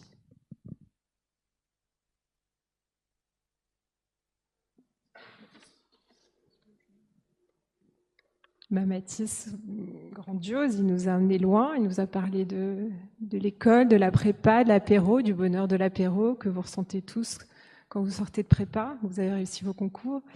Il nous a parlé de l'argent, de l'illusion de l'argent, de la façon dont on se badigeonne d'illusions, et puis avec un passage magnifique sur l'amour. Alors on se dit que Mathis, c'est un garçon qui doit savoir aimer. Voilà, moi j'ai beaucoup aimé cette chorégraphie et ce jeu de balles très long et très subtil. Pas grand-chose à dire. Peut-être parfois s'arrêter, savoir parler, c'est aussi ménager les silences, les temps de pause, les regards. Il y avait beaucoup de fougue, mais c'est normal quand on a 20 ans. Moi, je pense qu'un bon orateur a en commun avec un beau conteur que de savoir mettre des images dans la tête de ceux qui l'écoutent. Et effectivement, je t'ai imaginé te badigeonner d'illusions. Et je me suis demandé à quoi ça ressemblerait dans la vraie vie. Tu as effectivement quelques belles images, quelques belles formules, quelques traits d'humour qui, à mon sens, parfois viennent casser la dynamique de ton discours. Je regarde partout parce que je ne sais pas où tu es. Il est là. Viennent casser la dynamique de ton discours, sur Danton notamment, quelque chose. Ensuite, quelques effectivement effets de liste, un peu à la Prévert, des choses qui sont un peu longues et peu structurées en matière argumentative, encore une fois. Et je ne sais pas si c'était le cas ou pas, mais parfois tes réponses aux questions à la fin étaient peut-être tellement bonnes qu'elles semblaient préparées. En tout cas, il y a des moments où elles semblaient un peu préparées. C'est pas du tout négatif ce que je dis, mais c'est le sentiment que ça pouvait donner. Donc ça peut être positif si ça l'était pas, et négatif si ça l'était. C'est vrai que moi, j'ai rien compris à l'histoire des chasseurs. Mais... En fait, je fais semblant de parler à Lucas, mais je suis myope et ébloui par la lumière, donc je ne vois pas du tout où vous êtes. Donc Mathis, pareil, tu peux lever la main, je ne te verrai quand même pas. Mais en tout cas, sur scène, on t'a vu justement. Tu as une présence qui est réelle et qui est très appréciable. Tu as en effet parfois un sens de la formule. J'ai noté, la réalité n'est pas trompeuse, elle est décevante. C'est une très belle formule et je te la volerai assurément dans un futur concours d'éloquence. Donc merci beaucoup Mathis. En revanche, oui, attention parfois à ne pas casser ce que tu arrives à créer par du jeu de mots parfois un peu en dessous de ce que tu es capable de produire dans le reste du discours, par parfois du calembour sexuel qui est un peu malvenu par rapport à ce que tu construis autour. En soi, ce n'est pas des mauvaises choses à mettre dans un discours, loin de là. Mais simplement, il faut les amener un peu mieux. Et parfois, la manière dont tu as amené les choses venait au contraire briser ce que tu avais construit auparavant. Donc il y a un enjeu dans la structure, dans la stratégie discursive, à construire un tout petit peu mieux les choses pour les sublimer.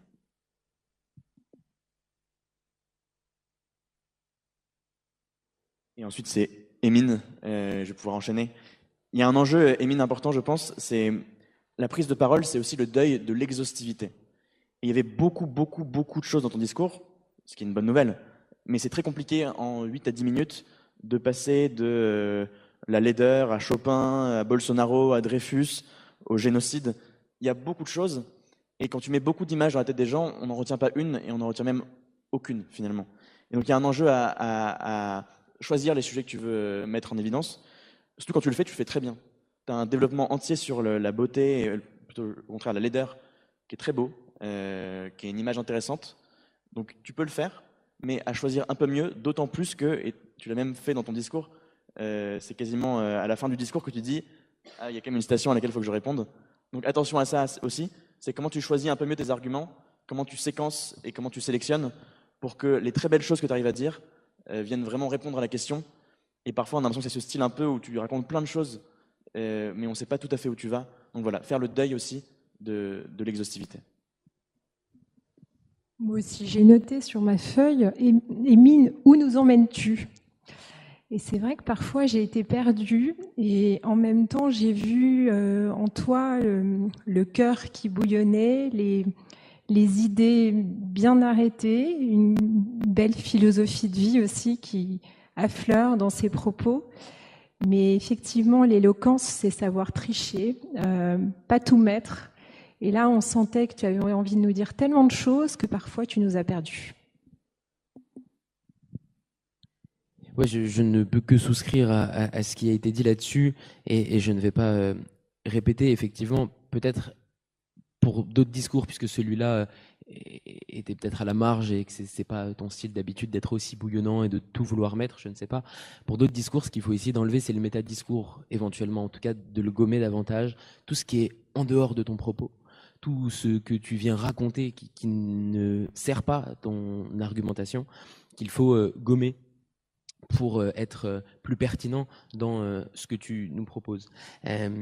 Parce que, effectivement, quand tu as une ouverture politique, notamment sur la fin, tu es tellement allé partout qu'on ne sait pas où tu nous emmènes, c'est ce qui était dit, et que donc tu nous perds. En réalité, tu nous emmènes pas exactement là où tu veux nous emmener, et un bon discours, et quand tu dois servir une idée, c'est d'arriver de partir d'un point A avec toute la salle et tout le jury, et d'arriver là où tu veux arriver, à ton point B, en ayant encore tout le monde avec toi. C'est très compliqué, et c'est là-dessus qu'il faut que tu te concentres, en ayant tout le monde, en prenant tout le monde par la main, pour arriver au bout avec tout le monde. Voilà.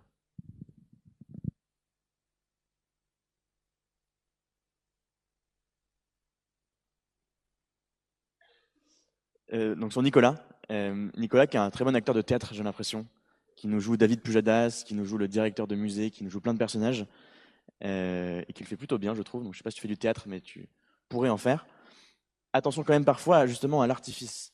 En fait, tu as eu ça, il y a eu le moment du billet de 10 euros, si je dis pas de bêtises.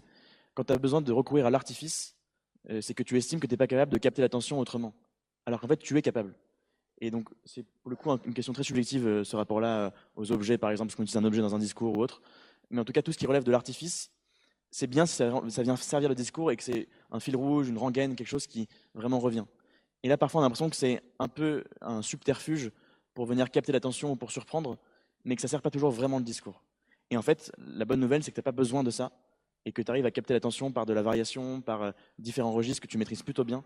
Donc, va plutôt creuser là que de chercher à creuser dans l'excès de théâtralité, dans les jeux de rôle ou dans l'artifice, parce que tu n'en as vraiment pas besoin. Tellement de bonnes choses, Nicolas. Le musée des horreurs au départ, avec Plastique Bertrand, Valérie Pécresse et Édouard Balladur. Ce trajet en bus de la housse, des très belles intuitions. J'ai bien aimé le passage sur le cinéma, notamment avec le rire d'Omar Sy. C'est vrai que c'était très bien vu. Et je souscris à ce qu'a dit mon camarade. Parfois, trop d'effets de manche, trop de... Voilà, je pense que tu as voulu théâtraliser et parfois ça tombait un petit peu à côté et ça desservait ton propos qui était juste. Donc je pense qu'il faut juste affiner ça et tu pourras aller très haut. Je ne sais pas où tu es. Là-bas. Ah oui, vraiment, regardez, personne n'a regardé au bon endroit. Oui, évidemment, je souscris à ce qui était dit. Moi, et Pierre le disait, c'est des styles en éloquence, il le disait pas là-dessus, mais il y a plein d'écoles. Moi, les références à la pop culture, ça m'a jamais emmené. Et t'en fais beaucoup au début. Et moi, ça me met de la distance parce que, ok, ça marche pour des gens de la même génération, généralement, mais peut-être que le but de l'éloquence, au fond, c'est d'être assez universel et d'arriver, alors on peut jamais l'être totalement, mais d'arriver en dehors de références qui pourraient être très actuelles à convaincre plus largement. Éventuellement au moyen de ces références-là, mais d'arriver à prendre de la distance et à élever ces choses-là. Une remarque, tu avais très soif pendant ton discours. Tu as pris 2 ou 3 fois ta bouteille avec un moment latent pour nous. Attention à gommer ça. Moi, je l'ai vu comme une marque de stress, qui est un truc qui... C'est un peu automatique, je ramasse ma bouteille parce que c'est impressionnant d'être là et ça me permet d'avoir quelques secondes de répit. Attention à ça, peut-être que tu as juste très soif dans la vie en général, j'en sais rien. Pareil, sur la question du ton, à des moments quand tu t'énerves, comme tout à l'heure, je ne sais plus exactement qui, ça sonne pas totalement juste. C'est très dur de s'énerver dans un discours et que ça sonne juste et que ça sonne sincère. C'est quelque chose qui se travaille beaucoup et je pense que c'est là où il y a une grosse distance entre l'éloquence et le théâtre. C'est sur ces moments d'énervement dans un discours et je pense que tu aurais pu avoir davantage de finesse à cet égard. Et on conclut par Nathanaël. Et lui, je le vois. Parce qu'il n'est pas très loin de moi, heureusement. Nathanaël, qui nous fait un discours sans notes, si je ne dis pas de bêtises, ou en tout cas une partie qui était sans notes, et je crois même l'entièreté même du discours. Donc bravo pour ça. D'autant plus que tu as réussi à conserver une forme de naturel, alors que parler sans ces notes, parfois on a l'impression que c'est de la récitation, et quand on t'écoute, il y a une vraie forme de naturel qui se dégage, et c'est un exercice assez compliqué, et qui est un vrai jeu d'équilibriste, donc bravo pour ça. Attention, parfois aussi, il y a une forme d'artifice quand tu te détaches de tes notes littéralement en venant devant ton public, loin de ton pupitre. Il faut qu'on comprenne à quoi ça sert. Et là, tu l'as fait 30 secondes, puis tu es revenu. Il y avait sûrement, j'imagine, un jeu où tu te dis, bah, regardez, je me détache de mon pupitre. Dans ce cas, peut-être viens le souligner astucieusement, sans en mettre des gros sabots, mais pour qu'on le comprenne. Sinon, on se demande pourquoi est-ce qu'il fait ça. Et pour le reste, sur le fond, des distinctions conceptuelles que j'ai trouvées très intéressantes, la différence entre lien et attache, par exemple, qui était, je trouve, très intelligente, et même des réponses aux questions aussi de qualité. Attention parfois à des mini-choses, notamment ce que je disais à l'instant, l'artifice. Tu as un côté, alors c'est vraiment du détail, mais tu as un jeu de main qui est très présent, qui parfois est un peu trop présent, je trouve, mais c'est du détail, et en tout cas, voilà, pour le fait d'avoir parlé sans notes, c'est, je trouve, assez impressionnant, donc bravo pour ça. Je souscris à tout ce qui a été dit. Il est où ? Ouais. Je vais être tout à fait franc. Moi, j'ai écrit, c'est un peu vulgaire, j'ai écrit gestuelle dégueulasse. Ce que je veux dire par là, et c'est pas grave parce que le fond de ton discours est très intéressant, mais attention à ne pas détourner notre attention. Fondamentalement, quand tu es orateur, ce sur quoi tu veux porter l'attention, c'est ton visage et ta bouche et tes yeux. Parce que c'est avec ça que tu captives, parce que si on te regarde le visage, globalement, tu arrives à garder les gens avec toi. Et c'est comme ça. Et quand tu fais de la gestuelle qui vient là, ou là, avec des grands mouvements de gestuelle comme ça, tout de suite on est détourné de ça, on regarde pourquoi, on se demande pourquoi tu fais ça. Et effectivement c'est pareil, on a voulu le comprendre, ce mouvement devant, on a voulu le comprendre comme le détachement. Peut-être que c'était pas volontaire que de soutenir ton propos avec le fait d'aller marcher devant, peut-être que ça l'était, si ça l'était c'était intelligent, mais Pierre a raison, dis-le nous très discrètement, viens pas nous dire regardez j'ai marché, j'ai pas mes notes, c'est pas beau, mais justifie tes choix qui sont quasiment des choix scénographiques, viens les justifier pour qu'on ne se demande pas pourquoi à un moment tu t'es retrouvé devant ton public. Est-ce que tu avais envie de te retrouver devant ton public? Tu aurais pu aussi te retrouver devant ton jury. Pourquoi? Juste pourquoi, et il faut le lier à ton sujet. Je pense que tu as un potentiel à être encore plus drôle que tu ne l'es grâce à ton ethos. Ce qu'on appelle l'éthos en éloquence, c'est ce que tu renvoies très vulgairement. C'est tout ce qui passe par autre chose que par ce que tu racontes. Et tu arrives à jouer de ça véritablement et tu arrives à rompre avec ton ethos où on ne s'attend pas nécessairement à la personne que tu es quand on te voit arriver. On ne se dit pas ça va être lui. Donc c'est intéressant, travaille encore là-dessus et je souscris effectivement les réponses aux questions du jury étaient très bonnes. Alors moi je trouve que tu nous as embarqués dès le départ avec ton BAM et ton détachement à la grande Simone. Et puis après, quelle dextérité. J'ai noté cet effort sur les rimes, cette manière dont le discours non lu était ciselé, précis, voilà, passant de Proust à la Rolex de Séguéla, avec beaucoup de dextérité. Bon voilà, j'ai quasiment tout aimé et puis bien aimé aussi cette réponse sur la maison qui était elle aussi très proustienne. Donc bravo, le petit détail sur le pupitre, moi je l'ai compris, j'ai trouvé que tu maîtrisais assez ton exercice. On entendait une autre voix que celle qu'on a au micro, c'est vrai que les voix au micro elles changent terriblement, elles sont dures parfois, c'est dur de s'écouter au micro. Et là, j'ai trouvé que c'était bien maîtrisé. Voilà.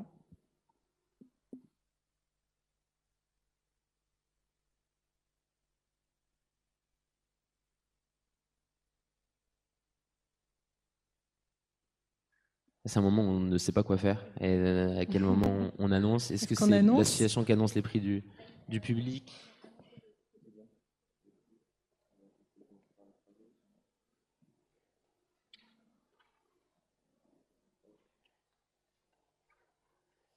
Donc on a fait un podium, je vais annoncer la 3e place qui a été décernée à Nicolas Pagès.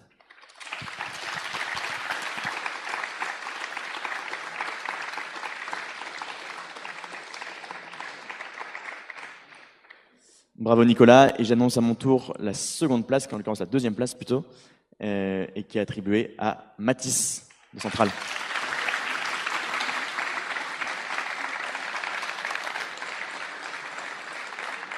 Je le prends comme un privilège de femme, puisqu'il y en a si peu aujourd'hui. D'ailleurs, j'ai oublié de vous dire que j'espère que l'année prochaine, on aura aussi des femmes dans le jury de l'éloquence. C'est vrai qu'elle manque ce soir.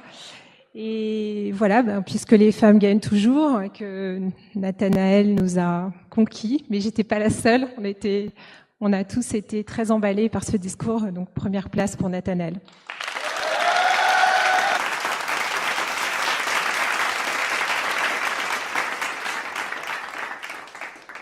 Merci à nos 5 candidats, nos 5 orateurs qui ont conquis le jury, mais qui ont aussi conquis le public et qui l'ont conquis de la même manière. Donc le public a voté en 1 pour Nathanaël et en 2 pour Mathis et en 3 pour Nicolas. Donc Mathis, tu reçois le prix du public ce soir. Nos 2 gagnants, venez sur scène récupérer vos trophées.